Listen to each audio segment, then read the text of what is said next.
guess there's only one way to find out. Let's do it to it, right? 5, 4, 3, 2, 1, 0. All engine running.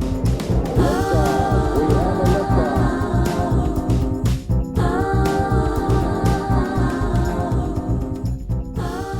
liftoff. So, I had a thought this week. And you ever walk into something feeling so prepared?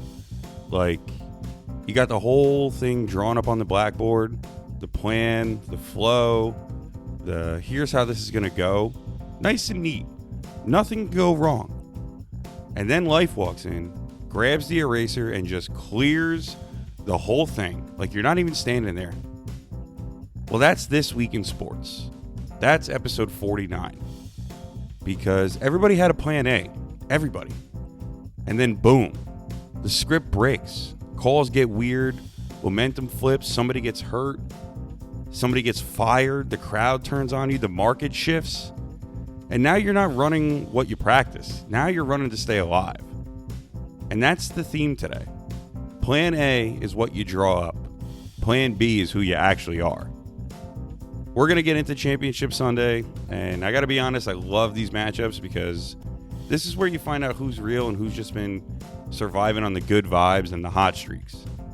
I got thoughts on Seattle Rams. I got thoughts on Patriots Broncos. And the polls that we ran this week, some of y'all are on one. Plus, I've got some picks to make to hopefully make you guys some money. We're also talking New York. Don't worry, obviously. The Giants are officially in the Harbaugh era, which sounds great on a hoodie. But now comes the part where the building changes, the culture changes, and the we mean business stuff has to actually turn into wins. And as for the Jets, listen, we're going to talk about it, not in a dramatic hot take for clicks kind of way, more in a how did we get here and what do we even do when you're scraping the bottom of the barrel kind of way. Because right now, it's rough, man. Like rough. After that, we're going to jump into some baseball because the first time in a minute, we actually have some real winner moves worth yelling about. Mets making moves, Yankees playing the patience game. And we're going to ask the question that nobody wants to say out loud. Did you actually get better? Or did you just not get worse? As for the Knicks, oh boy, yeah, trust me, we're going there. Boos at the Garden, players only meeting. Then they turn around and absolutely embarrass the Nets, which is fun. I enjoyed it, I did. But also, let's not throw a parade because it beat a G League roster by 50. If you're a contender, that's what you're supposed to do. Then we'll sprinkle in a little hockey because I promised somebody I would, and I got a little Australian Open in the mix too. Tennis is back, and I'm not going to pretend that I don't secretly love it. So grab a drink, settle in, episode 49. The script took a turn this week. Let's dive in and see who everybody really is.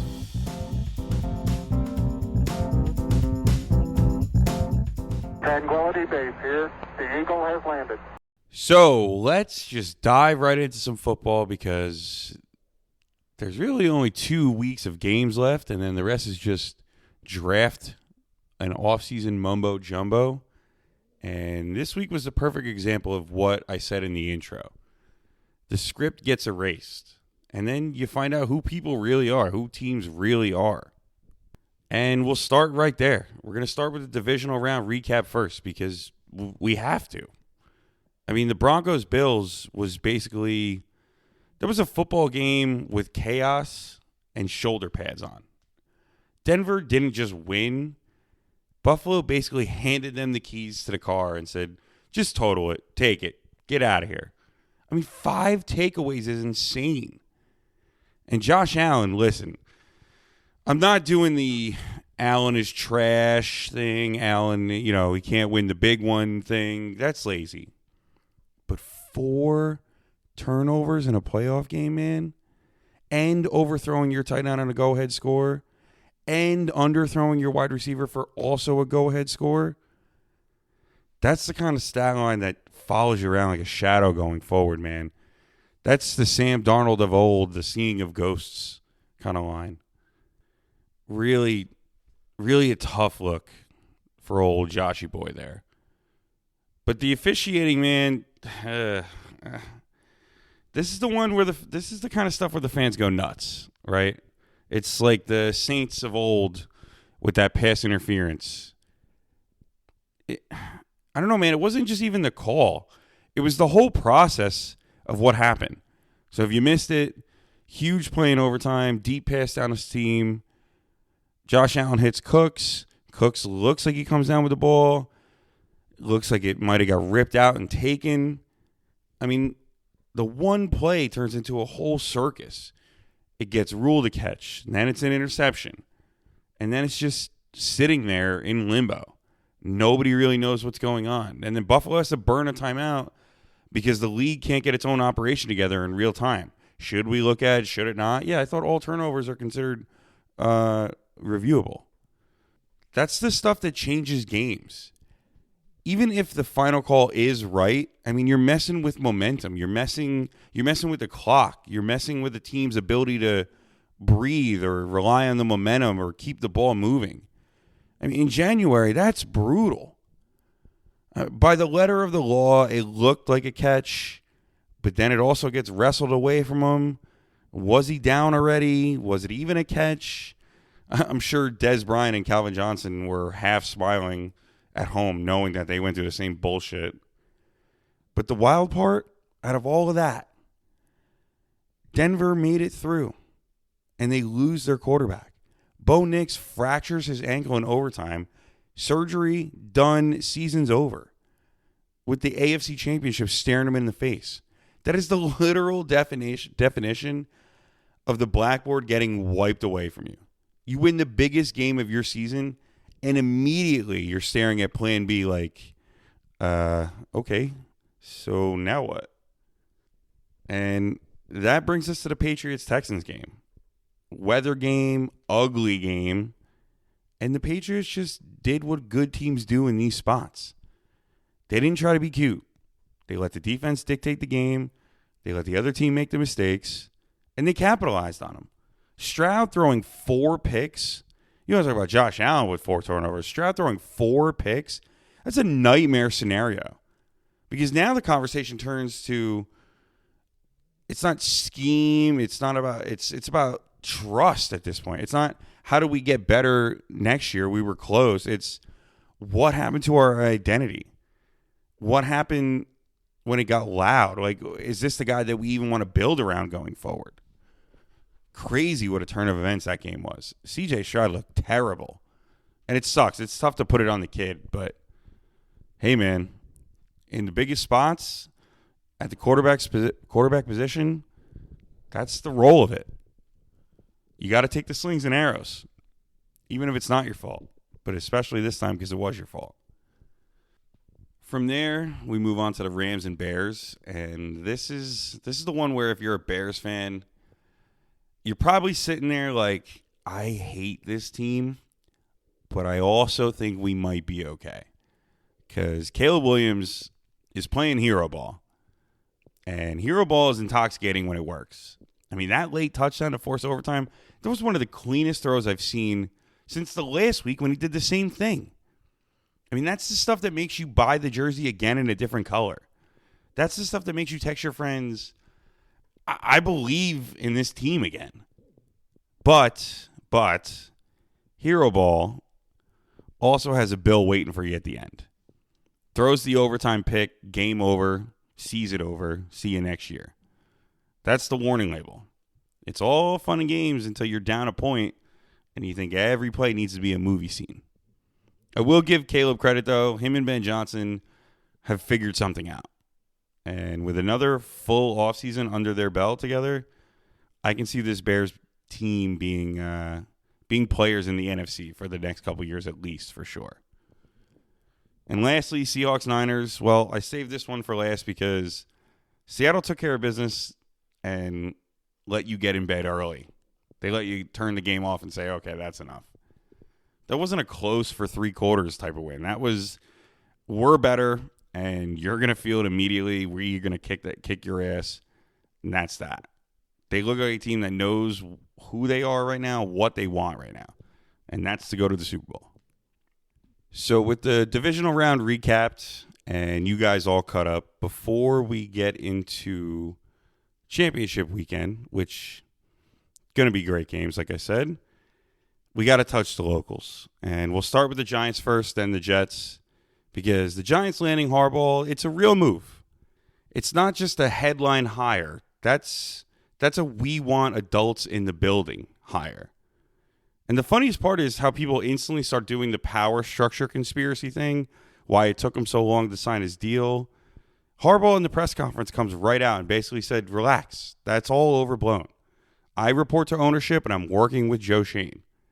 And really, that's what Giant fans should want to hear. No weird politics, no weird press conference, no I didn't get the groceries because you didn't text me kind of deal. Just out in front of a story. Out in front of a story that was bubbling, that the media could spin quickly. Saying all the right things and showing that there are real adults now steering the course of this franchise. And you can already see the building shifting. Abrams, leaving after 27 years, one of the most tenured vets there. There's staff changes, their training and medical stuff, special teams, defensive staff. Hell, they're even rebuilding the cafeteria already because Harbaugh wants every detail taken care of. Look, whether you love it or hate it, the point is this. Things are moving. That's what a reset actually looks like. It isn't one press conference. Joe Judge did great during his press conference. How'd that work out? It's the guys taking care of the boring stuff behind the scenes, making sure the minutia details don't turn into giant details later. The mic check was interesting on the Giants question, too. If you're new here, every Wednesday on Instagram, I put out a variety of polls for you guys to vote on. That's called the Wednesday mic check. And this week, I asked what the priority is this offseason for the Giants. And surprisingly enough, it was basically split down the middle. I get it, but option 1 was get more offensive weapons, and option 2 was get defensive additions. And 45% of you said get more offensive weapons. So that would leave 55% of you getting defensive additions for anybody doing quick math. So, I don't know. It's not like people are screaming one thing. It was pretty split down the middle. But defense technically wins, I guess. All that tells me is that the fans are tired of living in games where you need your offense to play perfect just to survive. And you're tired of this defense giving up late leads. And speaking of, there is that stupid rhetoric floating around of, well, Harbaugh got fired because they lost games late that they should have won, and that's been the Giants' problem as of late. Yeah, sure. Maybe the Giants lost some games this year and the last couple of years that they should have won. Well, the year that they went to the playoffs, they were on the other side of it. They won a bunch of games that they probably shouldn't have. But you know what has really been the Giants' problem as of late? Starting the season 1-6 or 2-8. Having a comparable winning percentage to the Jets of the last 10 years. You should thank your lucky stars that eventually you'll be sitting around arguing about a clock management decision while looking at a record of 5-3. You are about to enter an era of winning football, Giants fans. Be happy. Enjoy the moment. And you know what? Speaking of mediocrity and loser mentality, it's that time. On to the Jets. This is where I'm just going to be honest with you guys. This team is as low as rock bottom gets. They're SpongeBob level, bikini bottom, under the sea. They can't even get candidates to interview for open coordinator spots. Think about how crazy that is. There are only 32 of these jobs in the world. 32. And the Jets front office might as well be putting ads up in the New York Post for a defensive coordinator. But why would they, though, to be honest with you? Why would any coordinator want to come here? Why would any person want to come here? First of all, look at the setup that any candidate walks into.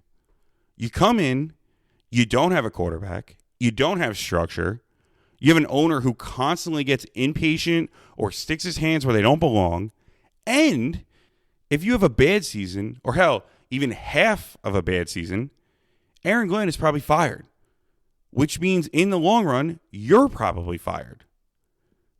And now a promotion that you've been working your ass off, when you finally get it, you get asked to clean up a Mount Everest level of shit. And when you can't do it, you get fired. And going forward on your resume will always have a black spot of a one-and-done coordinator. So why would you even want to interview for the situation? That's the problem. When the whole league feels like you could get blamed for the mess starts repelling people away. And look, I know Jet fans don't really want to hear this, but it's the truth. If the Jets ever want a realistic chance to get Mike Tomlin, they should do everything they can to do it. But not because he's magic, but because he's a real culture guy. He'd be our John Harbaugh. He's a guy with real credibility. And it turns into another, 2 years into a 5-year deal and the coach is fired. What else is new for the Jets? But for Mike Tomlin, it would be worth it. Even that comes with a reality, though. Tomlin isn't going to be coming in to be a passenger. He's going to be bringing his staff. He's setting the tone. He's going to be demanding alignment. Can Woody Johnson keep his hands out of the cookie jar? Would it just be him coming in, filling a gap, and then not being able to get it done anyway? Not because of his own volition, but because for whatever reason things go wrong with the Jets? Shout out Garrett Wilson, by the way, too. This franchise, God bless him for even defending this franchise publicly. He went at it with Stephen A. Smith and this, that, and the other. He doesn't owe anyone that. He got drafted here, and he's been a professional. He's put up numbers when he has played, and he's still trying to hold the line for the brand. I respect it. He's doing his job. He's doing a job that nobody wants to do, which is defend the Jets. I'm trying to defend the Jets, but I can't. I literally can't anymore. There's kids next year. If the Jets don't make the playoffs next year, which they won't, there's going to be kids that are getting their permit that have never seen the Jets in the playoffs. How insane is that? And just to make it worse, here, the Jets going into this draft, they have the number 2 and number 16. Of course they have number 2 because Mendoza looks like a god. So let's have the Jets pick 2. But, all right, I'm not going to turn this into draft talk radio. There's no point, but long of the short, there's no point in taking a quarterback in the first round unless, I guess, it's the exact guy that you believe in and you have a plan to protect him. But even still, it's not. You don't take a quarterback in the first round here. You want to take Chambliss or somebody slips in the second or even the third, by all means, go ahead. I mean, you don't buy the sports car when you don't even have a garage. Hell, you don't even have a tarp to cover the car in the winter, and you sure as shit don't play games in January. So what are we rushing this for? Build the house. Fix the infrastructure. Get some grade A blue chip talent. Make the roster something a quarterback can actually survive in. Then go get your guy. I mean, Jets fans that I talk to are either completely checked out at this point or it's like a religion. People go every Sunday out of habit, but nobody believes in the scripture anymore. And it sucks because that's where we're at. And how they'll fix it, well, that's not really a question that I have an answer to in this exact moment. And I wish I did. But the Jets are, like I said, bottom of the barrel, disastrous right now. All right. I got that out of my system. As far as other moves around the league, I guess, the league coaching carousel, a couple quick hits. Well, the Bills firing McDermott, that's the big one besides Harbaugh and Tomlin. I mean, and now it's Bean running the show even more so. He gets promoted to president. Their GM gets promoted to president. Allen apparently is involved in the direction of the team, and Buffalo is basically saying, we're done watching the same ending. The Ravens make their move. They hired Jesse Minter. That's the defensive coordinator from the Chargers. Surprising, I guess. Falcons go Stefanski with Matt Ryan in the front office role at president, which is also a weird sentence to say out loud, but I have a feeling that they might actually live up to their potential sooner rather than later. I mean, Stefanski brought the Browns to the playoffs twice, for God's sakes. The Titans hire Salah, former Jets retread. We'll see how he does. 5 years, too. God bless him. Dolphins go healthy. Chargers bring in Mike Daniels as OC, which is going to be great for Herbert. Can't wait to watch that, actually. Packers extend LaFleur even after the bad loss. And Steelers are still searching. And the biggest problem is still the same. They don't know what the quarterback situation is. They don't know what the structure is. They don't know who the operation is going to be run by. So Steelers are in a little bit of a mess for a team that's only hired 3 coaches in their entire franchise history. But yeah, that's the whole league right now. Everybody's kind of chasing stability and pretending that it's easy. Now, I promised you Championship Sunday preview, and we'll get into it a little bit, but not super deep because next segment we're going to make our picks. But we'll start with the NFC first, and it's Rams at Seahawks. The mic check, the poll, went Rams plus 2.5, and it wasn't close. 73% of votes voted Rams. People are feeling the Rams. I get it. The Rams they're dangerous, right? They got that je ne sais quoi. They got that we're not scared of anybody vibe. And Caleb Williams aside, they've been finding their ways, right? But I'm going to stay where I'm staying. Seattle at home, Seattle with the identity, Seattle with the moment. I like their chances. AFC-wise, Patriots at Broncos. This one was also a landslide, but in the other way. Patriots minus 5.5 got 88% of votes. That's the audience saying that we don't believe in Broncos without Bo Nix. And I get it. That's fair. But this is what we've been talking about the whole episode. This is where you find out if Denver has an operation or they're just riding the hot hand. You can draw up whatever you want. You can have the cute plan, the clean plate, the plan that looks great on paper. And then that paper gets ripped up, thrown in the shredder. Now it's about who you are and how much you want. And that's why we're going right from this into rolling the dice with Rice. Because the picks are basically my way of putting my money where my mouth is on all of that. Keep it right here. Picks up next. Let's try and make some money, huh?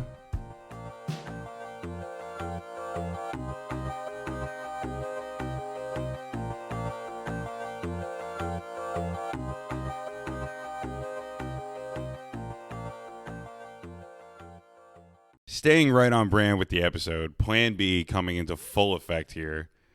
We're actually going to kick this segment off with a little college football real quick because the title game was the perfect example of the whole point of this episode. Everybody comes in with the same stuff on the whiteboard, right? The matchup keys, the scripted drives, the if we do A and do B, we'll win C. Then the game starts and none of that matters anymore. The air gets heavy. The crowd gets loud. Somebody makes one mistake, and now you're not running the plan that you practice all week. You're running whatever you actually are. Indiana gets it done, and they end up beating Miami 27-21, the first title in school history. And it wasn't some perfect masterpiece like it had been all year for them. It was grit. It was nerve. It was we're not blinking first. And the play that swung the whole thing early was the block punt for a touchdown, honestly. That's the momentum changer of momentum changers. That's championship football. It's not glamorous. It's special teams kids doing the damn thing. It might make SportsCenter, but it rips the rhythm out of the other sideline. You can just feel it. You can just feel the momentum shift and get ripped out of the other team when they give one of those up. Because now every drive later feels heavier. Now you're chasing a game that you didn't think you'd end up having to chase, that you didn't think you'd end up being into. You were just trying to punt it away. Now you gave up 7. And then late, when it's tight and everybody in the stadium knows the next couple snaps are going to decide everything, that is when Mendoza shows exactly who he is. 4th down, season sitting on the edge, and he doesn't get cute. No, let me be a hero in the pocket. They call timeout. They come back, see the defense different. They call a quarterback draw. He tucks it and runs it to take the lead right up the middle, takes a huge shot diving into the end zone.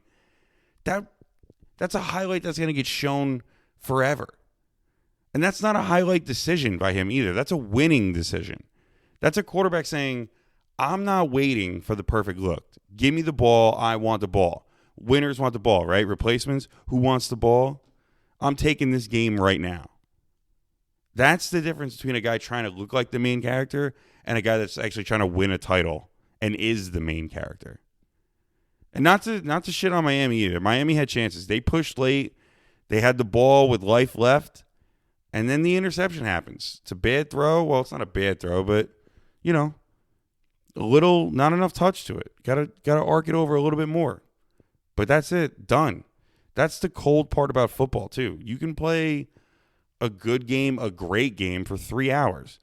And then one decision, one throw, one split second, and the whole thing is over. Season's done. Hope it was fun. Signetti, after the game, calling it a paradigm shift, talking about irrational belief moving forward. I kind of love that. I mean, every champion, every high-level athlete has to have a little delusion. You don't win titles being realistic. You win titles because you believe that you can survive stuff that would break other teams, that would break other people. And Cristobal doing the we'll use it as fuel for next year thing after the game. That's what you have to say, right? That's what you got to tell your guys. That's what you got to tell your program. But you can tell that this one hurts, man. Losing a title game in your own stadium, in your own city, the whole world watching you. That's one of those losses that you don't shower off right away, that it sticks with you for a while. Now, I'm not turning this into a draft segment again. I know I just did it a little bit last segment. I'm not doing it now either. We got a draft show coming up in a little bit once the offseason gets rolling here, so there'll be plenty of time for that. But I gotta talk about Mendoza here. It's so fitting that the Jets would have the number 2 pick when this kid is the clear number 1 quarterback and there is no other quarterback coming out of the draft. And you know what? I hope for the Raiders' sake he does turn out to be something good. I'm actually rooting for the kid. I hate that it's not on my team. But with Brock Bowers, with Ashton Janty, with a new coach, they got to fix that lineup or this kid's going to die. But Mendoza could really be something in this league. But Jet fans acting like they're on Zillow looking at a mansion that they can't afford with him. I mean, what if we trade everything for the number 1? What if we somehow convince them to move up and go get him? Look, I was on that train for a while, and I'm off it. I jumped off like a Wild West. I'm rolling in the dirt, okay? And I get it. I understand the emotion. The Jets are starving for a quarterback. But if the house is falling apart, buying the fancy thing doesn't fix the house. That's the whole Jets problem, too. Everybody wants the shiny new quarterback. I'm dying for a shiny new quarterback. But we don't even have the basics. There's no foundation. There's no protection. There's no stability. You're trying to hang a chandelier in a house that doesn't even have drywall up yet. And what are we doing? Bringing Mendoza in, yeah, the line's a little bit better, sure. Maybe they sign Breece Hall. Maybe they don't. Maybe Garrett Wilson is good. But to get him, you'd have to give up everything. This defense is terrible right now. You got to build the structure first. You got to give the next quarterback an actual chance to live. Stability, some competence, a roster that doesn't just ask one guy to be the superhero just to complete a third down. I mean, you watch Josh Allen put the cape on every week, and where did it get him? Where did it get him for the last 5 years? Got him to an AFC championship a couple times and a fired coach. You got to stop repeating the same movie every season. Anyway, I gotta pull my fandom out of this a little bit and stop getting on the Mendoza with the Jets situation. Let's get to why we're really here. The rolling the dice with Rice gambling pick segment. Okay, if you're new here, which you're not, but maybe you are, this is where I give you picks. I've been doing it all season, and we've done all right all season. Little quick accountability here from last week. The Bills plus the points, buying it up, hit. Bears plus the points, buying it up, hit. Texans did not. The Seattle under did not. And I gave out Indiana. That didn't hit either, and it sucks too. That was a heartbreaker because we bought it down to 6.5, and they had the chance to go up by 7 late. They just couldn't punch it across. But that's how it goes sometimes, right? Overall, I'm sitting at 52-42 on the season. Plus 10's not half bad. And in the playoffs, we're 7-4. Look, we're winning, right? We're not perfect, but we're not pretending we are either. We're doing okay. So, for the card for Championship Sunday. Usually all year I'd be giving you 5 picks. It was 3 games and then the 2 locals. Well, the locals are nowhere near this. And since there's only 2 games this week, here's what we decided on. I'm going to give you the pick and the over-under for each game. And then I built out a nice little parlay for pick number 5, a little bonus pick. So let's kick it right off. Patriots at Broncos. And I'm on the Patriots, okay? The line right now is -4.5. I'm buying it down to -1.5. And I'm on the Patriots, and it's not because I think Denver is some joke at home. I mean, they're not. But it's because the entire game changed the minute that Bo Nix went down. Now you're betting on a backup plan in the biggest spot of the season. That doesn't mean it can't work. It doesn't mean it can't happen. It just means you're betting on execution under stress and from a guy that hasn't thrown a pass in 2 years. I trust the Patriots structure. I trust their defense more. I trust their ability to win the gross version of this game more. This feels like a game where everybody's going to talk themselves into the points because it's Championship Sunday and they're a home dog and they're the number 1 seed. And then all of a sudden you look up in the third quarter and it's tense and it's a 2-point game. It's ugly. Nobody can breathe. And with that too, we're going to lean into the under for this game. But I also am going to buy it up. It's currently sitting at 43.5. We're going to buy it up to 47.5. Look, man, sometimes you just got to eat the juice and take your wins. That's how it goes. So the official pick there is Patriots -1.5, under 47.5. Now on to Rams, Seattle. And we're just going to keep it simple here. I'm taking Seattle money line. I saw the mic check poll I put out. People were heavy Rams. I respect it. It's hard not to go against them. Excuse me, it's hard to go against them. That's what I was trying to say. The Rams have that we're dangerous kind of vibe. You know what I mean? Like, oh, I got Puka, I got Devontae, I got this, I got that. Try and stop me. I get why people like the points. But you know what I trust more? I trust Seattle at home. I trust that defense. I trust that crowd. They've looked like a team that knows exactly who they are all year. They don't need everything to be perfect. In January, that's what matters. I also like the over here. I am buying it down to 42.5. The number feels a little light to me, and these two teams go back and forth. Look, one short field, one broken tackle, one special teams missed assignment. The math changes fast. So the official pick for the Rams Seattle is Seattle money line and over 42.5. Now the fun one, right? I'm gonna say it the right way. This is fun. This is not rent. This is not I'm chasing, let me get it back. This is definitely gonna hit. Let me throw everything on it. This is you just making the day a little more electric. I got 2 from the first game, 2 from the second game. Okay. First one, Hunter Henry anytime touchdown, and Broncos first half team total under 9.5.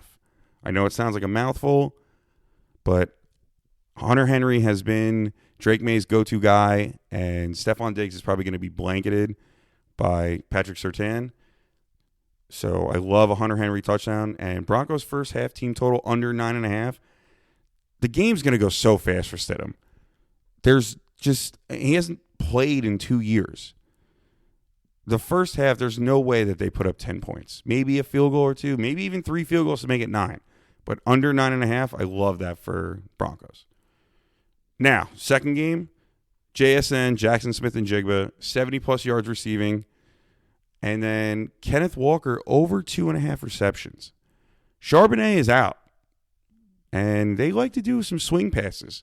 So if Charbonnet's out, the only other guy there is Kenneth Walker. Him to have 2 catches, 3 catches, I think that's totally doable.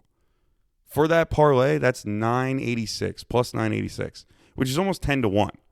Look, if it hits, we're celebrating. If it doesn't, well, we're not spiraling and betting Latvian ping pong at 2 a.m. anyway. You know, I mean, I've thrown $25 on worse things. $25 here will get you $250. So anyway, that's it. That's Championship Sunday. Those are the plays. If the script breaks, you find out who you are. And I'm planning on putting my money behind the teams I trust to stay themselves more when things get weird. We got Diamond Talk coming up next. And boy, oh boy, do we have some things to discuss. Keep it right here.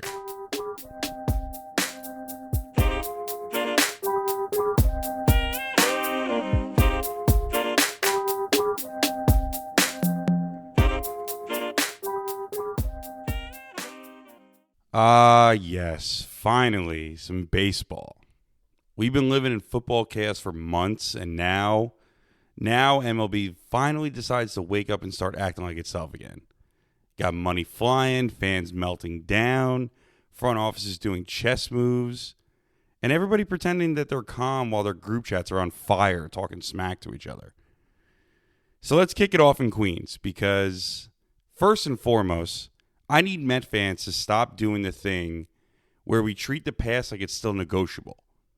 The calls, the comments, the Stearns is ruining the team, the Cohen got the casino and now he doesn't care, the you got rid of our guy Pete and this is the garbage that you brought in. Stop. Seriously, stop. It's like rewatching The Sopranos and being mad that Tony didn't open a bakery in the last season. The show ended. It's over. Move on. Find a new show. I loved Pete. I loved Pete too. I got his jersey on right now as I'm recording this. I loved the whole core. Nimmo, McNeil, Diaz, the whole heart attack but fun era. They had their chance. They gave us moments. They didn't finish the job. One NLCS isn't what that whole stretch was supposed to be. So it got broken up. That's sports. It's brutal, but it's normal. It is what it is. And the important thing to remember here, this isn't the Sandy Alderson brainchild anymore. This is David Stearns' boy genius's team, built in his image. And his image is simple. Give me runners in scoring position, then give me guys behind them who could put the ball in play. Not three true outcomes, not launch angle or die, not praying for a 3-run homer every night. Pressure, contact, traffic, make the other team actually field the ball. Now look what they did. You miss on Kyle Tucker, fine, but maybe it was for the better. It happens. The Dodgers are the final boss in free agency. The Mets didn't just sit there and sulk, though. They pivoted into Bo Bichette, and that's a real bat.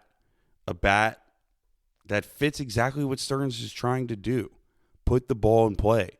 Move runners. Stop treating every at-bat like the home run derby. And I don't even care that he has to learn third base.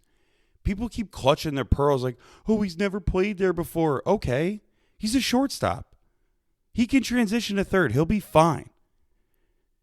It's January. Teach him. Let him work. The bigger point is that the lineup makes more sense now. Lindor, Soto, and Bichette as your 1, 2, 3. Yeah, that's a top-tier lineup. That's a top-tier 1, 2, 3 across the board. Then you go and trade for Luis Robert Jr., and that's your upside swing. That's the move that tells you that they're not just collecting solid guys. They want impact. They want athleticism. They want a guy who can change the game with one swing or one play in the field. You now have an elite center fielder. When last year we were watching Tyrone Taylor and Jose Siri not know how to play center field. And yes, of course there's risk. There's always risk. But that's how you win. I mean, you don't win by building the safest roster imaginable. You win by getting guys that are willing to lay it out there for you. And with Robert, I mean, it's really easy to point at his injuries and this, that, and the other. But you know what else is really easy to say? Yeah, my back hurts when for the last 4 years I've been on a team that's won 40 games.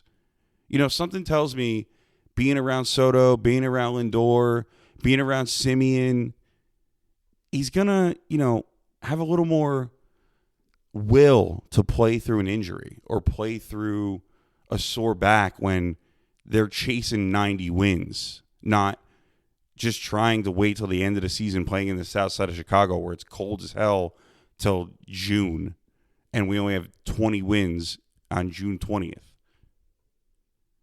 And then you got the big one. The big one for me, Peralta. That's the grown-up part, and I've been calling for that and telling everybody that too. The next move is going to be pitching. Look, it's fun to stack bats, but you don't get to October with just vibes and hoping you hit the ball. You get there with starting pitching. And Freddie Peralta gives you the stability that you've been looking for. It gives you a real arm that you can take the ball and calm things down when the season starts getting a little noisy and the New York media starts getting a little pushy. And yes, it costs prospects. That's what it costs. Everybody wants the Mets to trade for pitching and also keep every shiny toy in the system. That's not how it works. A fair trade is a trade where both teams lose. You either want to win now or you want to just admire your farm system on a spreadsheet and say, oh, look what we did. Look what we have. Pick one. Also, not to mention, the Mets farm system is still stacked. So when I hear people say this is garbage, I don't even know what you're watching. This is a front office with a plan. And the plan is finally coherent. It might not be perfect, but it's coherent. It has an identity. These Mets are going to look completely different than how they did last year. And I'm kind of looking forward to it. If it crashes and burns, so be it. Then it's David Stern's head on the pike. But I don't have any problems with any of the moves that he's made so far. I get it. Now, Yankees fans, welcome to the other side of the emotional spectrum, where you guys treat patience like it's a personality trait. The funniest thing is, too, all week I put that poll out about Bellinger, and it was like, 7 years is too much. And the people voted, don't budge. 7 years is ridiculous. That side won the vote heavily. Well, later in that day that I put the poll out, the Yankees were like, cool, okay, here's 5 years for Bellinger. It's like the market heard the poll and compromised, right? I get it. I do. The Yankees have done this dance where they wait, and then they strike when the number matches their brain. Okay, good on Cashman. Fine. Sometimes that's smart. Sometimes, though, it's just you watching the party through the window and telling yourself, yeah, I didn't want to go anyway. So the real Yankees question is simple. Did you guys actually get better, or did you just stay the same and try to dress it up as progress? Because the rest of the league is not sitting still. The Mets aren't. Dodgers aren't. Red Sox aren't. Baltimore Orioles aren't. You know, you made a move, and you're probably done. And the team was good last year, but are they good enough to compete now? Are you good enough to win the division? Whatever. Speaking of the Dodgers, Kyle Tucker, of course. I touched on it a little bit last week, but it's just like if there is a star player available, the Dodgers just appear behind you like a horror movie. And then you hear the quotes about how, it was easy because they're going for a 3-peat and it's a destination spot. I get it, man, but that's a cop-out. Just say what it is. You couldn't handle the New York market. The Mets threw it on the table, offered you $50 million, and then you went and crawled to the Dodgers, and they offered you $60 or whatever it was, but they deferred it all. I don't know. I understand why players want to go there. I'm not mad at the player for getting their money. I'm just saying, as a fan of literally any other team, it's starting to get exhausting. It's like playing Monopoly with the rich cousin who starts the game owning Boardwalk. Philly's interesting, too, in this whole thing, too, because they bring Real Muto back. On one hand, that's stability, but on the other hand, it's still a lot of, it's a lot of mileage, and you're kind of paying for the past, hoping that it holds in the present. And Dombrowski calling the Bichette loss a gut punch, that's great. That's real as a Met fan. Those guys, those division battles matter, right? So the Mets being able to go in, steal a guy that they thought they had, it makes our lineup so much better, and it makes theirs worse. I mean, imagine Bo Bichette between Kyle Schwarber and Bryce Harper. That would have been a problem for the Phillies. And staying in the NL East, the Gore trade, Mackenzie Gore got traded. that one bothers me a little bit because that's the trade that I was looking for the Mets, even if they had to pay a higher division tax. But the Rangers, they go get him from the Nationals. I don't know. The Mets, I guess, chose the Brewers relationship lane instead with David Stearns. I guess he has a good relationship with Freddie Peralta. I don't know. Maybe it works. Maybe it doesn't. But it's worth talking about because it's a real fork of the road. I mean, do you overpay to keep a pitcher away from your division rivals?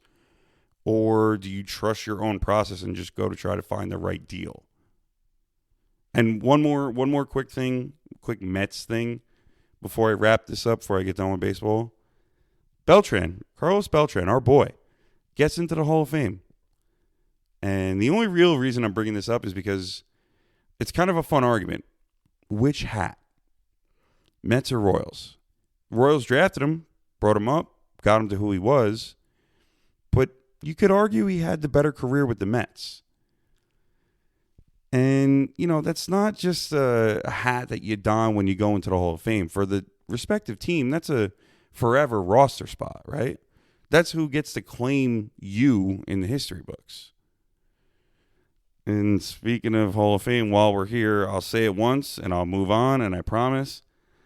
David Wright probably not making it to the Hall of Fame is going to bother me forever. I don't care. I'm going to say it. I don't care you broke your elbow. The injuries robbed him. Everybody knows that. But guys like Chase Utley are getting some sizable voting probably in the next couple of years.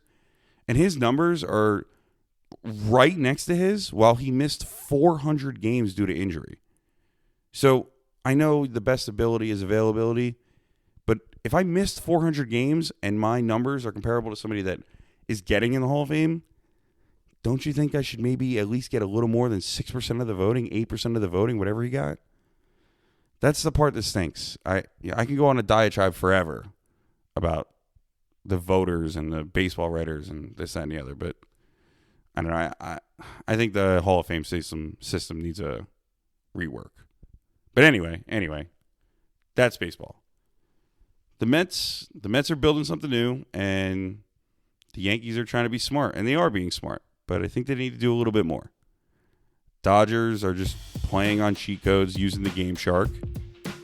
And the Phillies are trying to keep the window open, even though it looks like it's closing rapidly. And it's all going to look genius or stupid in July. That's why we love it. All right, NBA up next. Keep it right here.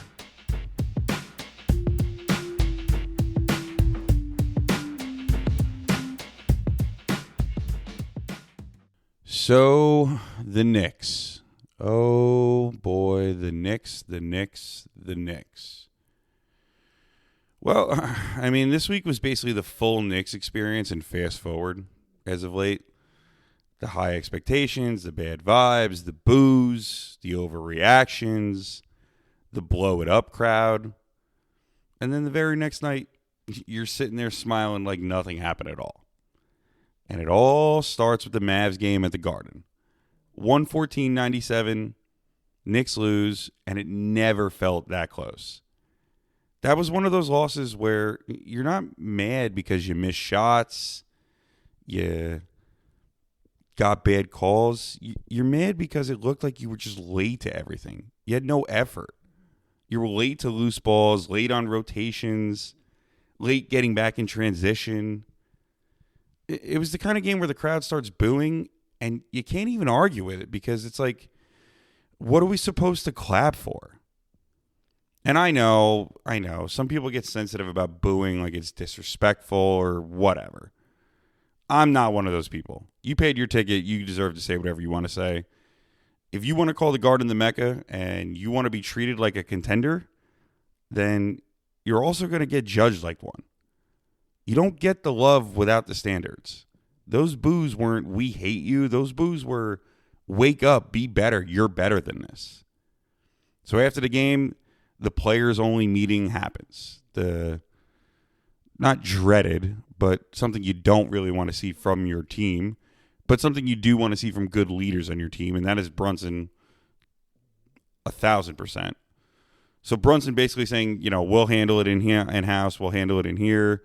Josh Hart talking like a guy who knows the vibe is slipping. That's a good sign. That's what you want to hear. Some accountability, some recognition that we got to be better.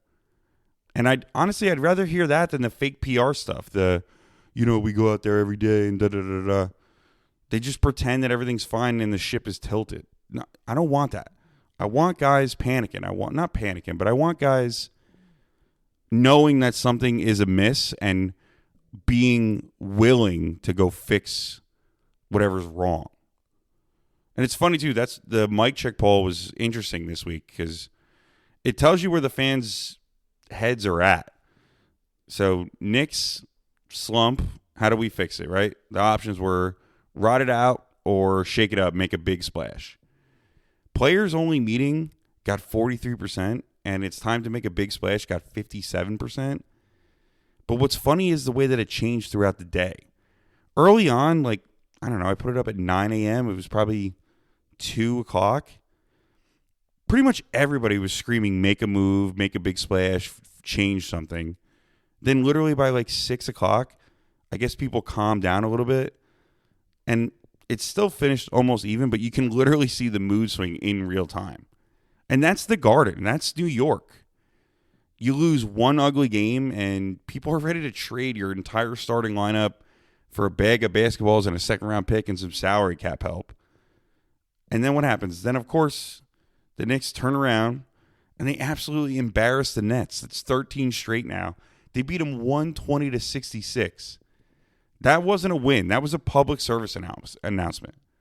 That was the kind of score you see in a video game when, your little brother grabs a controller and he doesn't know what the hell he's doing. Shamet hits 6 threes. Everybody looks loose. The defense is flying around. And for a night, it feels like the storm passed, like you weathered it. But here's the part where I'm going to do the see the forest through the trees thing. Because this is a trap. Yes, it's great. Yes, you needed it. Yes, it can jumpstart your energy, your confidence, your rhythm. All of that matters. Sure. Momentum in the NBA is pivotal, right?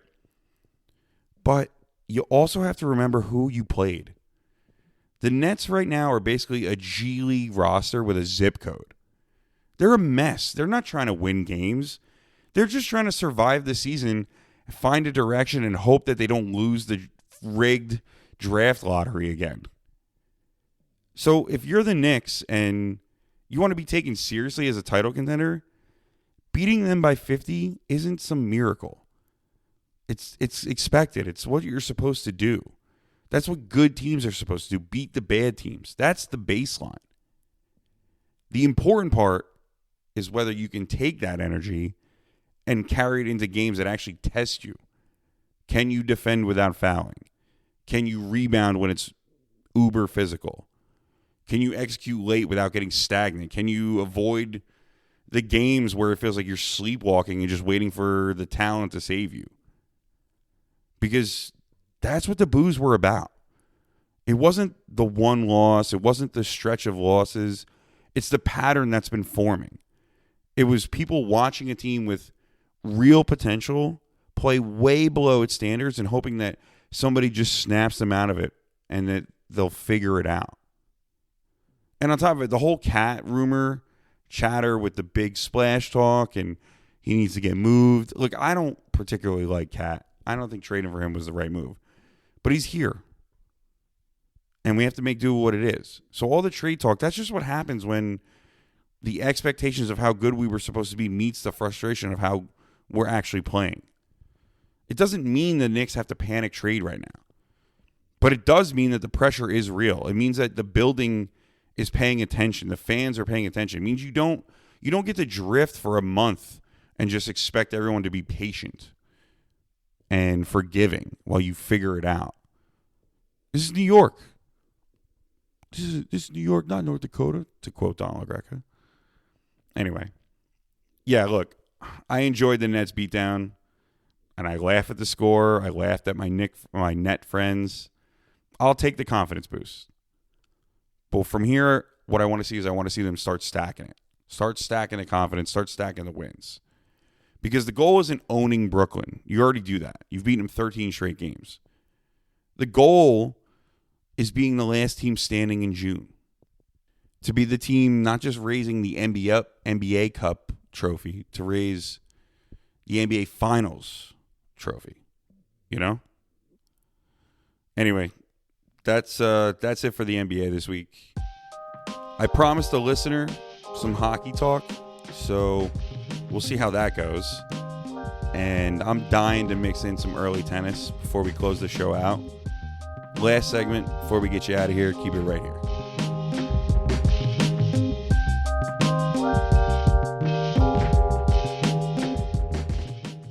Before we get out of here, just a quick little mixed bag, a little hockey, because somebody DM'd me, said they want to hear some more hockey talk, and you know what? I told them I would try to get it in.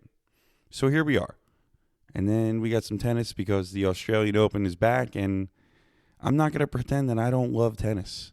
You guys might not like it, but I love some tennis. So hockey first, quick and painless. The Rangers, they put out the letter 2.0. You know, if you follow hockey, you follow the Rangers, you know, about 5-6 years ago or so, they put out the letter. So, you know, we're going to be retooling. We're going to be selling off some guys. It's going to be ugly, not what you want. Just prepare yourself, whatever. And then they did that, and it looked like it worked, and they went on a run, except the run wasn't good, and now we're in the same spot again where we're selling off players because it doesn't work. So guess what happens? They sent out another letter. And the front office is basically telling you we might be retooling and, you know, yada, yada, yada. Then the team turns around and wins a game. So everybody's like, okay, see, yeah, we're fine. No big deal, blah, blah, blah, blah. That's the NHL version of mixed signals. And Panarin is pretty much all but gone. They pretty much said he's getting traded one way or the other. So it's floating around out there, and I'm not going to go full conspiracy mode on it, but it is definitely worth clocking, because when that kind of rumor exists, when there's smoke, there's fire, it now changes how everybody watches every shift. Every turnover feels a little bit louder. Every great play feels like an audition for another team. That's just kind of the reality where the Rangers are. And then on the Devils side, you know, ups and downs, injuries, that always seems to be the Devils' problems. But Luke Hughes is avoiding surgery. That's a big deal. I mean, he does go on the long-term IR. It's not ideal there, but avoiding the knife is always a win. That's one of those situations where you just want him healthy when it actually matters, right? You want the guys to come back later in the season and be ready to go. You don't want them rushing it because it's January and you're trying to chase some points here and there for a division. Once the football season winds down a little bit, there will be plenty of room for other sports. But for now, this is kind of what I got for hockey. Eventually, I'll be bringing on some guests for some back and forth, too, for a bunch of other sports. But for now, you get what you get, and you don't get to get upset. Hope you like the hockey talk for 3 minutes here. Now, tennis. Djokovic is the headline, like always. Because at this point, I mean, he's basically playing against history more than he's playing against opponents. I mean, every time he steps on the court now, it's another chance to do something that nobody has done, to break another record, to do the unthinkable, you know? Another major would put him at number 25, and he definitely knows it. You know, it's hard to win Wimbledon. It's hard to win the U.S. Open. It's hard to win the French Open. But the Australian Open early in the season, that's one that he can definitely do. He's in that mode, too, where he's not out there just to survive rounds. He's out there to take ownership of the tournament. He wants it. These early slams, the top guys are supposed to look like they're doing warm-ups with the crowd. And that's not disrespect. That's just how it goes. But the real tournament starts when the bracket tightens and everybody's legs get a little bit heavy. And Djokovic's legs have been doing this for 20-plus years now, so I'm sure his legs are pretty heavy. But that mental game is always his best ally. As for the women, There was a little moment with Osaka that was kind of strange. At the end of the match, that they had a handshake and it was awkward and cold. I don't know, whatever you want to call it. I don't know. I'm not trying to make it bigger than it is, but tennis is funny like that, right? It's such a polite sport. No one's allowed to speak in the crowd. You're barely allowed to chant. And then, one little moment like that reminds you that it's still one-on-one, mano-a-mano competition. People have pride. People hold grudges. People have bad days. It happens. I guess Osaka's opponent was getting mad that she won a point against her, and she was, come on, she was cheering herself up while the other girl was serving. Whatever. She took offense to it. It is what it is. That's tennis, babe. I don't know what to tell you. As far as the other stars, they're doing what they're supposed to do right now. Swiatek, it looks like Swiatek. Pegula is doing her thing. Madison Keys is dangerous, but it's early, so nobody gets crowned for winning the first week match. You can see who's comfortable right now and who's just trying to survive, who's trying to work out the kinks. Is what it is. Looking forward to later in the week when this tennis starts winding down. But that's it. Little hockey, little Aussie Open. Just wanted to tap in before we wrap up the show. Sports calendar doesn't stop, ever. It just changes outfits, whether it be a skirt or football helmet. All right, let's close this thing out the right way.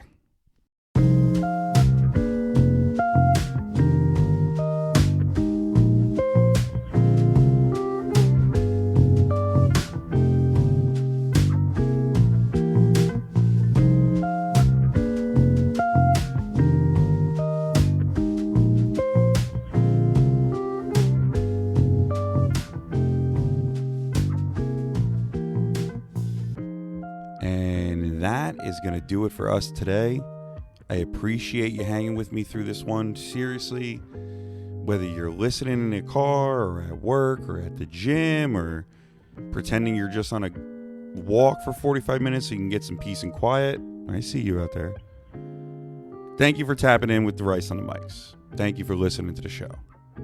And I want to circle back to the theme one more time before we get out of here, because it wasn't just a cute line for the intro, and this week was really when the script breaks kind of week, right? Sports is the best reminder that you can do everything right on paper and still get hit with something you didn't plan for.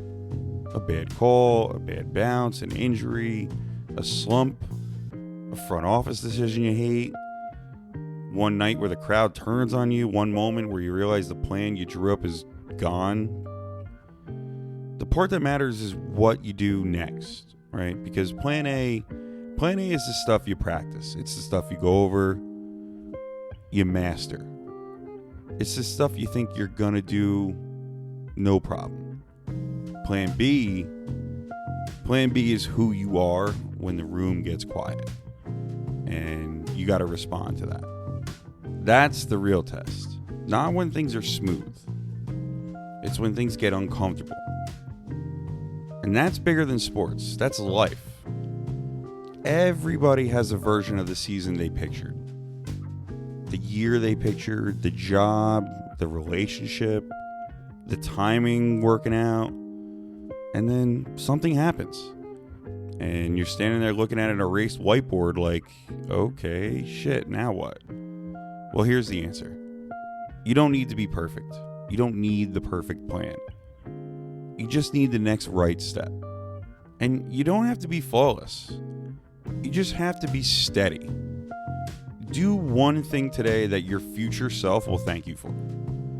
Make the call that you've been putting off, right? Send the text. Go out for the walk. Drink some more water. Start the thing that you've been dreading or thinking about but putting yourself down on. Just fix the one little part that you've been avoiding. And if you stack that enough times, I promise you'll look up and you'll see the momentum that you've built. That's how people win, man. That's how teams win. It's not magic either. It's response. So if this week felt like the script broke for you in any way, just know you're not alone out there. Okay? You'd be surprised how many people are feeling the exact same thing you are. Take a breath, reset, and take the next step. You're not behind. You're just in the middle of it. You're trying to figure it out. You're trying to figure out your plan B. Listen, if you enjoyed this episode, do me a favor. Share it with the one friend who's always talking sports and never knows what they're talking about. I will teach them the way. Leave a rating if you can and a comment. And hit me up on Instagram. It's at Rice on the Radio. I love seeing the mic check votes, the hot takes, the you're wrong DM messages. Keep it coming, man. I want it all. And I told you from day one, I love a good meme. Do not be afraid to send me a good meme. But most importantly, like we always close the show, make sure you spread some good energy. Seriously, it's free. It costs nothing, and it changes everything. Tell someone you love them. Check in on your people. Be the reason somebody's day gets a little brighter. Right? I am Ian Rice. This has been episode 49 of Rice on the Mics. And I'll catch you same time, same place next week.